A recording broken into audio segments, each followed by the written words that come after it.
El tema que vamos a estar abordando se titula Familias disfuncionales y los trastornos de personalidad que se incuban en medio de ellas. Ya vamos a estar tratando de este tema. Nosotros en el Centro Nueva Senda, todo lo que hacemos, o bueno, casi todo, lo hacemos desde un modelo terapéutico que seguramente muchos conocen, algunos de repente no, que se llama la terapia familiar sistémica. Es un enfoque sistémico. Pero dentro de la terapia familiar sistémica hay también otros modelos dentro. Uno de ellos que nosotros hemos titulado es la terapia narrativa centrada en el amor. El libro en el cual nos basamos se llama La belleza de amar, es un libro que yo lo escribí, ¿ya? Cuya tesis central es que el desamor enferma y el amor sana. Nosotros planteamos que lo que hace que un ser humano enferme psíquicamente, psicológicamente, es los vínculos insanos de desamor en los que vive. Pero cuando empieza a vivir en vínculos sanos de amor, se sana. Esa es la tesis central del libro, esa es la tesis central de nuestro abordaje terapéutico, ¿ya? Acá dejamos una definición de lo que es el amor y de lo que es el desamor también.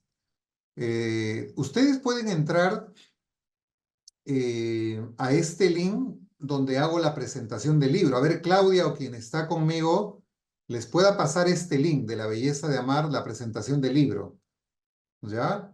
Le puedan pasar al chat para que lo puedan ver y vean de qué se trata este modelo de la belleza de amar. Nosotros planteamos que todos los seres humanos viven en esas dos líneas de amor y de desamor. Siempre estamos amando, pero también estamos desamando. Cuando yo abrazo a mi hijo, a mi hija, a mi esposa, a mi esposo, lo estoy amando. Pero cuando le grito, lo insulto, lo agredo, lo estoy desamando. En ese sentido, todos nos movemos entre el amor y el desamor. Dependiendo qué prevalece más, es lo que va a determinar el rumbo de nuestra identidad o la identidad de un niño.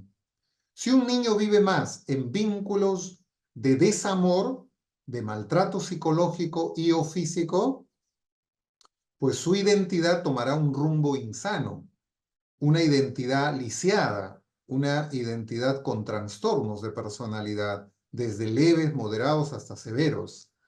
Pero si el niño vive dentro de una atmósfera familiar donde prevalece el amor, entonces su identidad, pues tomará un rumbo sano, una identidad saludable en ese sentido, ¿ya? Por favor, no escriban nada, han estado escribiendo ahí. No escriban, por favor. Ya, miren, una de las definiciones que hacemos nosotros acerca del amor es que, claro, siempre hablamos de amar, pero nunca sabemos bien en qué consiste amar. Porque miren, una realidad es que todos nacemos con la capacidad innata de recibir amor. Todos, sin excepción, nacemos con esa capacidad innata de recibir amor. Pero no nacemos con la capacidad innata de dar amor. Para dar amor hay que aprenderlo. Y lamentablemente nadie ni se preocupa ni de entenderlo y de aprenderlo. Nadie. Nosotros hemos escrito ese libro, La belleza de amar, para enseñar a las personas a amar correctamente. Y amar correctamente significa satisfacer necesidades vitales en el ser humano. O sea, yo estoy amando a mi hijo, a mi hija, cuando le satisfago sus necesidades materiales. Que tenga abrigo, que tenga pues comida, alimento, casa, colegio. Entonces, los padres somos relativamente buenos en satisfacer sus necesidades materiales, pero lamentablemente la mayoría somos muy malos en satisfacer necesidades psíquicas que son tanto o más importantes que aquellas. Claro, el tema está que ni siquiera sabemos cuáles son esas necesidades psíquicas allí. Y por eso no lo satisfacemos. Y nos vinculamos desde vínculos insanos de desamor que bloquean la satisfacción de esas necesidades y generan heridas y generan patologías, como por ejemplo, miren, ahí están los 5 vínculos insanos de desamor, que está en el libro, ¿no? La belleza de amar, que lo pueden adquirir en mi página web. Ahí están los 5 vínculos. Los principales, no los únicos. Esta es la manera en que los padres se vinculan con los hijos a partir de esta forma, es que van a enfermar psíquicamente, es que van a generar trastorno de personalidad en los hijos. O sea, estamos en una charla en la que ustedes están aprendiendo cómo es las familias disfuncionales y cómo se generan trastornos de personalidad en ellas. Pues las familias disfuncionales son aquellas familias donde se, se relacionan con los hijos y entre ellos como cónyuges a partir de estos vínculos insanos de desamor. Seguramente uno o dos, principalmente, serán los que prevalezcan en ese mundo familiar. O sea, en la familia A, de repente prevalece más el descalificar y el rechazar. En la familia B, el invalidar y el desconfirmar. Y así, puede variar. ¿Ya? En alguna familia puede estar presente 3 vínculos o 4. Son familias más disfuncionales, familias más complejas en ese sentido, ¿no? Entonces, en este cuadro les presentamos los 5 vínculos y cómo se manifiestan cada uno de ellos. ¿Cómo se manifiestan? ¿Y qué trauma generan cada uno de ellos? Por ejemplo, el desconfirmar. El desconfirmar es un concepto a veces no tan fácil de entender, pero generalmente significa indiferencia. Ese vínculo insano, ese amor, genera un trauma psíquico. El trauma psíquico significa una herida emocional más una herida mental. Eso es un trauma psíquico. Entonces, el desconfirmar genera una herida emocional de vergüenza. Vergüenza. Vergüenza significa que yo no me amo a mí mismo, que no me acepto a mí mismo, que me avergüenzo de mí mismo. Y la narrativa mental que se construye es, yo no quiero ser yo no sea yo, y me autorrechazo. Y eso, en casos extremos, puede generar psicosis. En casos menos extremos, puede generar timidez, inseguridad o narcisismo también. Y en casos extremos, psicosis. La psicosis no se forma por algo genético como un sector de la psiquiatría y de la psicología clásica nos quiere enseñar. La psicosis no tiene un origen genético, tiene un origen relacional. Se forma porque hay vínculos de desamor como el desconfirmar que lo genera. En mi libro La belleza de amar, yo cuento y analizo la película Joker. No sé cuántos han visto la película Joker. Joker, el payaso, sociópata y psicótico. Entonces yo comento ahí una escena en la que Joker cada vez que venía de trabajar, llegaba a su casa, y esto era repetitivo, llegaba a su casa y mamá, lo primero que hacía mamá era preguntar si había encontrado la carta o había recogido, si le había llegado la carta que ella tanto esperaba. Eso era lo primero que preguntaba mamá. Eso es desconfirmar. Porque mamá no le preguntaba, hijo, ¿cómo estás? ¿Cómo te ha ido en el trabajo? ¿Estás todo bien? ¿Necesitas algo? No. Es decir, como que el mensaje era, no me importas tú, me importa la carta. Me importa la carta. Eso es desconfirmar. Eso genera una herida emocional de vergüenza y una herida mental que es una narrativa de yo no sea yo. Eso genera allí y puede llevar a la psicosis. ¿Ya? Ahora, claro, ustedes pueden preguntar si cómo unos padres pueden llevar a un hijo a llevarlo a desconfirmar, a ser indiferente. Cuando, por ejemplo, un hermano, o sea, uno de los hijos, tiene un problema fuerte de enfermedad, de discapacidad, de tal manera que los padres pongan toda su atención en ese hijo y descuiden a otro, ese otro se siente desconfirmado, se siente invisible para mamá y para papá, y eso le va a generar un trauma psíquico, de vergüenza y de narrativa yo no sea yo. Entonces, es así como se va generando un trastorno de personalidad. Esos padres que son muy críticos, que descalifican a sus hijos, ¿no? Sobre todo en la adolescencia, porque bueno, también la adolescencia es una etapa en la que los hijos,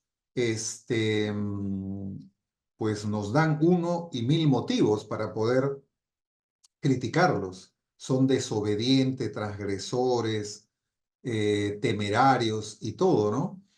Entonces los criticamos, los subestimamos y le generamos una herida de culpa y una herida emocional de culpa y una herida mental de yo no valgo. La suma de ambos genera un trauma psíquico que se va a expresar en depresión.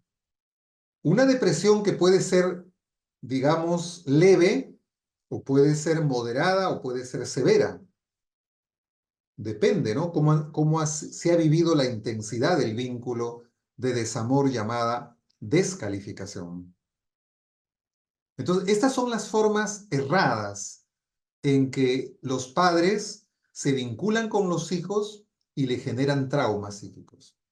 La mayoría de ustedes seguramente cree o piensa que un trauma es que pues el niño sufrió una violación, o sufrió, casi se ahoga en la piscina, o tuvo una enfermedad que casi se muere, algo así. Todos piensan que eso es un trauma, o eso nada más es un trauma. Pero a eso le llamamos un trauma situacional que tiene que ver con una situación específica y particular, pero esos son los traumas que menos dan. Los mayores traumas se llaman traumas relacionales, más que situacionales. Y los traumas relacionales son estos. Al vivir un niño en este tipo de vínculos insanos de desamor, está generando traumas psíquicos de tipo relacional. Y se generan estos tipos de heridas emocionales que ustedes están viendo. Este tipo de heridas mentales, de narrativas que construye en su mente el niño. Un niño que vivió en el control, en el vínculo insano de desamor de control, ya sea porque fue muy sobreprotegido o muy sobreexigido, genera una herida emocional de temor y genera una herida emocional de yo no puedo. Y termina desarrollando una personalidad neurótica, caracterizada por la ansiedad. Entonces, esas personas que son muy conformistas, que tienen miedo a emprender algo, que tienen poca o nada iniciativa, que siempre van a lo seguro, ¿no? Prefieren ellos un trabajo seguro donde al mes cobren su sueldo a arriesgar algo ellos. Entonces, el control, han vivido, es porque tienen un trauma psíquico, tienen miedo oculto y tienen un una herida mental, una narrativa oculta de yo no puedo.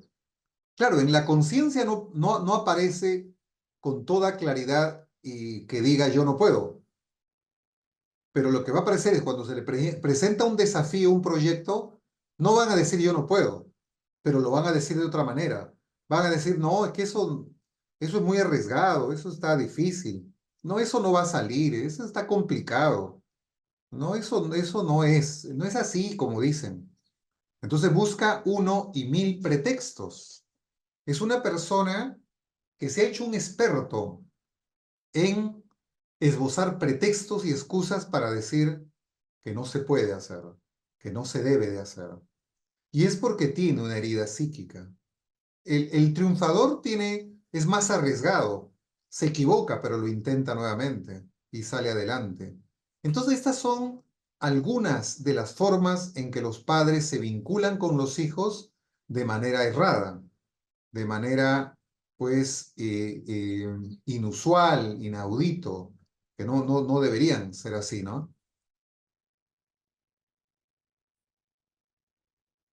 Hemos hablado, o el título de nuestra charla es Familias disfuncionales.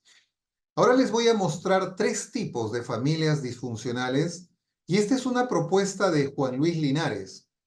Él es un psicoterapeuta español, escribió un libro que se llama Identidad Narrativa, la terapia familiar ultramoderna también últimamente, y él plantea lo siguiente, que todos los seres humanos vivimos dentro de dos dimensiones o ámbitos relacionales que son como dos ejes. Uno es la conyugalidad. Todo niño vive dentro de una conyugalidad de sus padres. Esa conyugalidad puede ser buena, puede ser armónica o puede ser disarmónica y mala.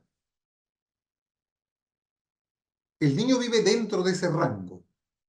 Puede que a un niño le toque vivir una conyugalidad más estable, más armónica, y a otro le toca una conyugalidad más disarmónica.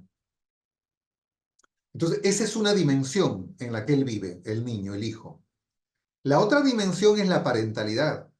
Es decir, cómo se vinculan papá y mamá conmigo que soy niño. ¿Cómo se vinculan? ¿De manera buena o de manera mala? ¿De manera deteriorada o de manera conservada? ¿Cómo se vinculan? Al cruzar ambos ejes, cuando cruzamos ambos ejes, se forman cuatro cuadrantes. Cuatro cuadrantes. Cuatro cuadrantes que van a dar vida a cuatro tipos de familia. Tres de ellas son familias disfuncionales. ¿Cuáles son esas familias? Una es la familia deprivadora donde el amor es escaso. La familia deprivadora es aquella donde la conyugalidad funciona relativamente bien, son relativamente buenos esposos, pero la parentalidad es mala, no es buena. Aunque en este tipo de familia ellos van a creer que sí son buenos padres, pero están equivocados, no son buenos padres. Después tenemos la familia caótica, donde el amor brilla por su ausencia. ¿Por qué? Porque la conyugalidad no funciona bien y la parentalidad tampoco funciona bien. Los dos están mal. Los dos están equivocados. Entonces, así es la familia caótica. Después tenemos lo que se llama la familia nutricional y la familia trianguladora. La familia trianguladora es donde la conyugalidad es mala, no funcionan bien como cónyuges, pero la parentalidad en un primer momento funciona bien. Es decir, funcionan bien como padres, aunque paulatinamente se va a ir deteriorando, producto de una conyugalidad deteriorada. Y en cuarto lugar está la familia nutricional. Es donde la conyugalidad funciona bien y la parentalidad también funciona bien. Dichosos los hijos que nacen y crecen en ese tipo de familia, porque crecerán con una identidad saludable. Sin embargo, los que nazcan o hayamos nacido en los otros tipos de familia, pues vamos a vivir con ciertos trastornos de personalidad. Por ejemplo, en la familia deprivadora se forma la personalidad depresiva y la personalidad borderline. O sea, crecen con una identidad depresiva y una identidad borderline o trastorno límite de personalidad. Tomaría mucho tiempo explicar cómo así se forman allí, ¿no?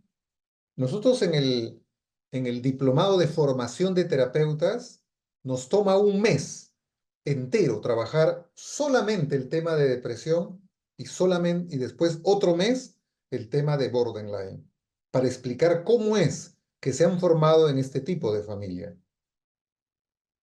Por ahora solamente les digo, en este tipo de familias se incuban estos dos trastornos de personalidad, el depresivo y el borderline. ¿Qué se forma en la familia caótica o en la familia trianguladora? La psicosis y la neurosis. En la familia trianguladora se forman estos dos trastornos. Ya les dije hace un momento que la psicosis no es genética, ¿ya? No crean fácilmente cuando los psiquiatras, hasta en Google hay mucha información y todo, muchos dicen que la psicosis es genética, es hereditaria. Eso es completamente falso, completamente falso. Ningún trastorno de personalidad tiene un origen genético. Hay enfermedades físicas que pueden tener de repente origen genético, pero ningún problema psíquico tiene un origen genético. Tiene un origen relacional, ¿ya? Tiene un origen relacional. Y en ese sentido la psicosis se forma en una familia trianguladora, que obviamente tomaría mucho tiempo explicarles también cómo así se forma, ¿no? Si llegan a participar del diplomado de formación, pues ahí van a aprender bien, ¿no? Y tenemos que el sociópata, el psicópata, es el que va a formarse dentro de la familia caótica. Ya, en unos minutos más le voy a dar pase para las preguntas. Ya déjeme terminar la idea y hablamos. Ya, entonces ahí están. Ahí están los tres tipos de familias disfuncionales y los 5 principales trastornos de personalidad que se incuban en esas familias disfuncionales. Ahí están, ¿no? Hay una cuarta familia que es sana, que es saludable, que es nutricional. El factor T significa tiempo. Tiempo es una variable que se coloca porque las familias no son estáticas. Las familias van cambiando. Puede que un hijo haya nacido en una familia donde pues sus padres funcionaban a nivel conyugal bien, aunque su parentalidad no. Entonces, un hijo nace cuando sus padres funcionaban como familia deprivadora, pero de repente otro hijo nace cuando sus padres funcionaban como familia trianguladora. Hay una conyugalidad disarmónica y una parentalidad conservada. Entonces, por eso el comentario, muchos se preguntan, cómo puede ser que dos hijos que se han criado con los mismos padres, con la misma familia, sean tan diferentes? ¿Y por qué uno sí desarrolla una psicosis o un trastorno y el otro no? ¿Por qué? ¿Por qué sucede esto? Sencillamente esto sucede porque nacemos y nos educamos con los mismos padres, pero no necesariamente en la misma familia. La familia puede variar. Yo puedo haber crecido, haber mis primeros años en una familia deprivadora y mi otro hermano, mayor o menor, creció y se desarrolló sus primeros años en una familia trianguladora. Y por eso es diferente a mí. Y por eso él puede tener un trastorno y yo no, o tener yo otro tipo de trastorno. Esos son. Esa es, ¿no? Ahora, ustedes me pueden estar preguntando, ¿y qué pasa, sobre todo ahora en este tiempo, en esta época postmoderna donde hay tantos divorcios y separaciones? Entonces, ¿qué pasa si la familia o la pareja está divorciada? Este cuadro sigue funcionando. Simplemente ponen ahí, en vez de conyugalidad, ponen posconyugalidad. Posconyugalidad significa que están divorciados y están separados. Igualmente funciona. Otra vez, es que un divorcio no acaba con la familia. No se disuelve la familia, se reestructura la familia. Entonces siguen siendo familia. No siguen siendo cónyuges, pero siguen siendo familia. Y en ese sentido, ¿cómo funciona la posconyugalidad? Es decir, ya están divorciados, pero ¿se llevan bien o se llevan mal? Si se llevan bien, pues funcionan como una posconyugalidad armónica. Si se llevan mal, como una posconyugalidad disarmónica. Yo siempre digo que los hijos no se trauman porque papá y mamá se separan. No, los hijos se trauman cuando papá y mamá viven en guerra. viven en conflicto, sea que estén juntos o sea que estén separados. Uno u otro lo va a traumar.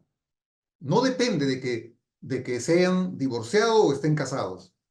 Así que eso de que no me divorcio por mis hijos es una de las grandes mentiras y falsedades que hay. ¿Ok? ¿Ya? Muchas veces decimos, ¿no? No hay que permitir el divorcio porque va a traumar a los hijos. Pero ¿cuántos hijos se han traumado justamente porque sus padres no se han divorciado? ¿Cuántos hijos han pedido y han querido que se separen sus padres? Justamente para evitar el trauma, evitar los trastornos allí. ¿Ya? Entonces, estos son las familias disfuncionales y estos son los trastornos de personalidad que se incuban en ellos. Obviamente hay mucho por decir, mucho por explicar, pero obviamente estamos en una charla con un tiempo restringido, ¿no? Así que ahora sí quiero entrar a un tiempo de preguntas con ustedes. Adelante, Hugo. Adelante, Hugo. ¿Tenías una pregunta?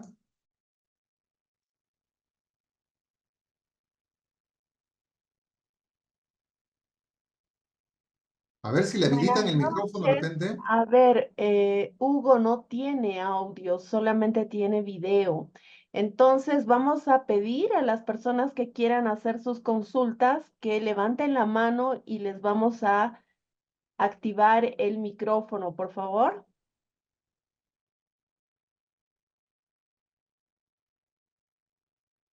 Ya. Tony, adelante.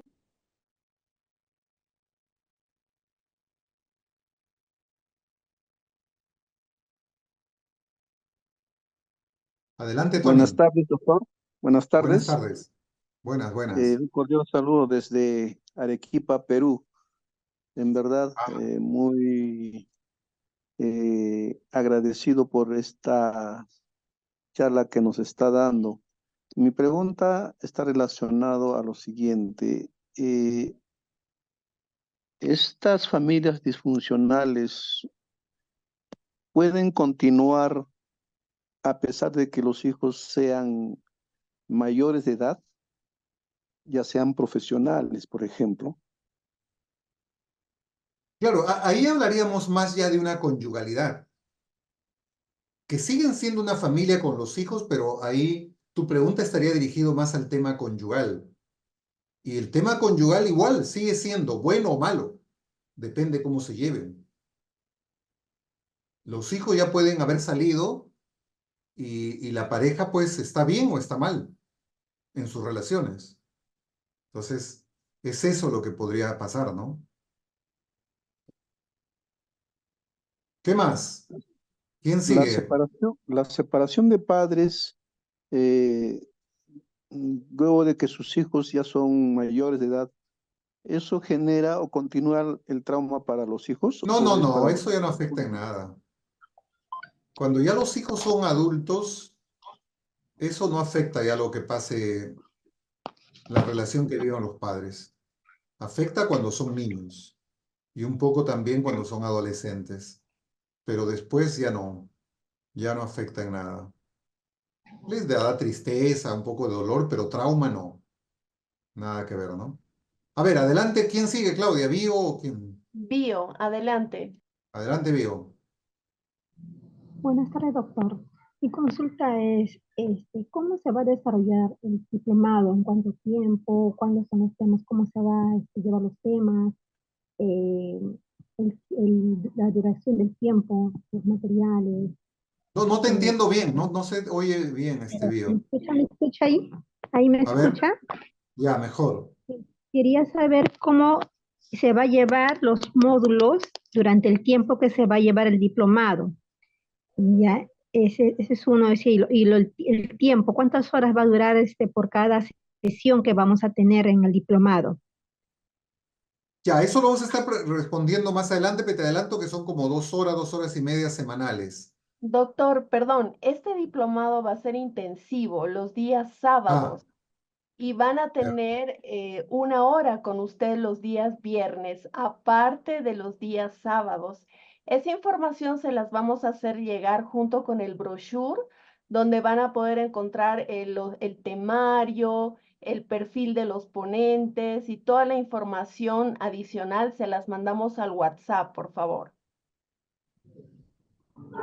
Ok, gracias. ¿Sí? Gracias, Bio. Adelante, a ver, 51925.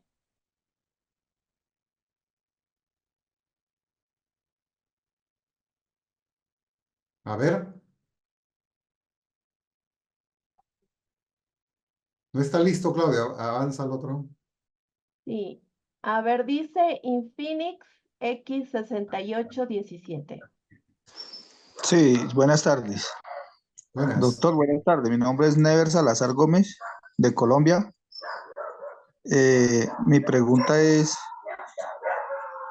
ahorita en el caso mío, en mi hogar, estamos separados con mi esposa, pero estamos viviendo en la misma casa. Eh, Hemos tomado de pronto la decisión pues de llevarnos relativamente bien, yo con mis obligaciones, ella con las de ella, pero pues hemos tenido dificultades de pronto en el manejo de los hijos. Tenemos un adolescente y un niño de 12 años, ya los otros dos son mayores, y mi pregunta es en qué matrimonio podría estructurarse el mío cuando ahorita pues tratamos y hemos tratado de llevarnos una buena comunicación. Y pues por eso mismo yo tomé el curso, porque la idea es aprender cómo manejar la situación y cómo tratar los hijos para que ellos no tengan eh, como esa mala imagen de uno, ¿sí? Tanto como de ella como mío. Claro. Claro, miren, cuando uno se separa, lo ideal no es seguir viviendo juntos.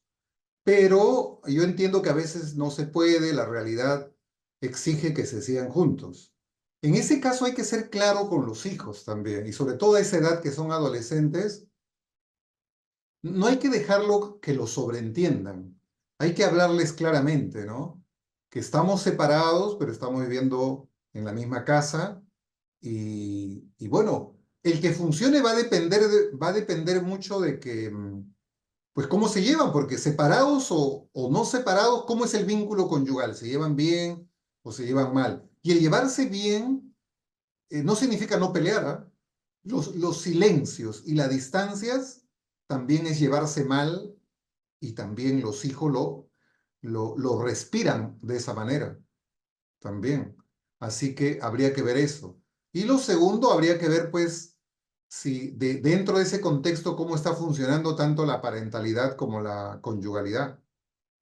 O sea, estoy siendo un buen padre, siento que funciono como tal, como mamá. Entonces hay que medir ambas dimensiones, la dimensión parental y la dimensión postconyugal.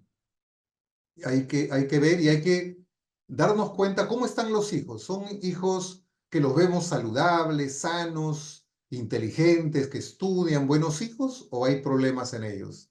Si hay problemas en ellos, en su identidad, en su personalidad, están rebeldes, están malcriados, que no estudian, que esto, que lo otro, pues eso estaría revelando que la atmósfera familiar en la que viven no está bien.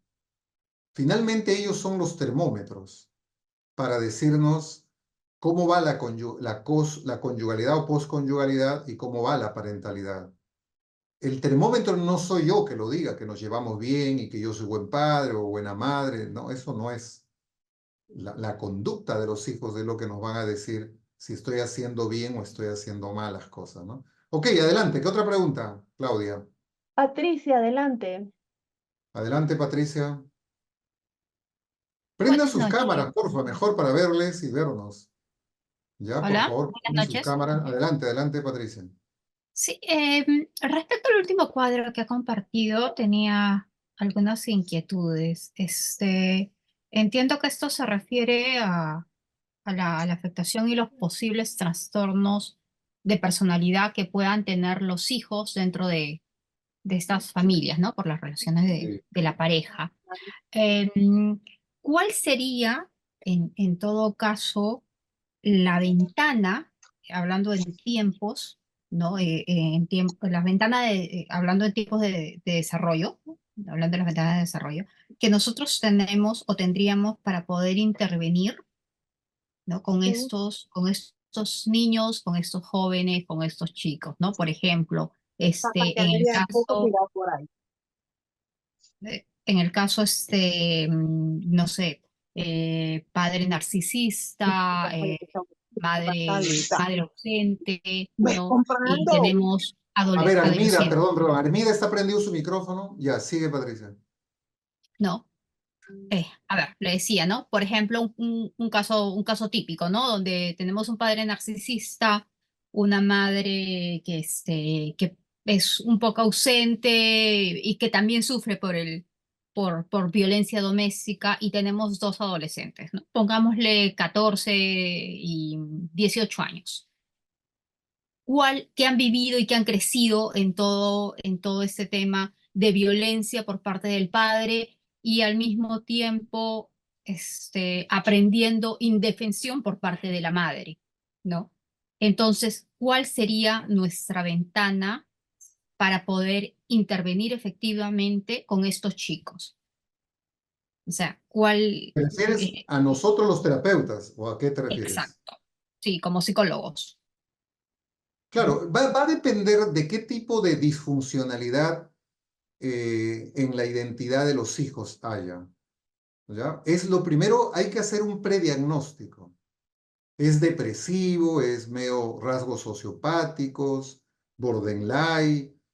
¿Qué rasgos tiene? ¿Qué síntomas tiene?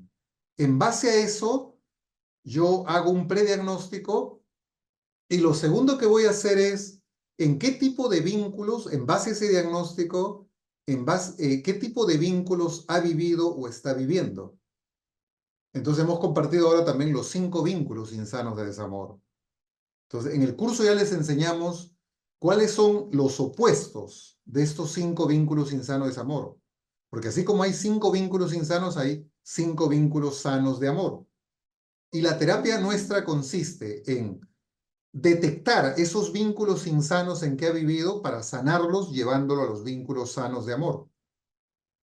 Con eso el trabajo consta en que los padres aprendan a vincularse correctamente con los hijos, en vínculos sanos de amor, con ellos y entre ellos. Y a partir de ahí ya, conforme el joven vaya pues creciendo, también trabajamos con ellos directamente, ¿no? Allí. Desde nuestro modelo de la terapia narrativa centrada en el amor, nosotros los terapeutas ponemos nuestra mirada en 3 factores en las emociones, en los vínculos y en la narrativa. Todo dentro de un contexto. Y la terapia pasa porque yo sane los vínculos, sane las emociones y sane las narrativas que tiene la persona. Ese es el abordaje terapéutico que hacemos. Yo sé que esto es fácil decirlo, pero que requiere todo una explicación, ¿no? Pero demandaría más tiempo. Adelante, a ver, con otra pregunta. Armida, adelante. Buenas noches, doctor. Mi pregunta Buenas. es, desde el trabajo social, ¿cómo podría intervenir en esas familias disfuncionales? Bueno, si eres trabajadora social, pues puedes aprender un poco a ser consejera, a ser terapeuta, para que puedas intervenir. Porque como trabajadora social, estrictamente desde tu profesión, es otro tipo de intervención, no terapéutica. Es de ayuda social, ¿no? Algo así.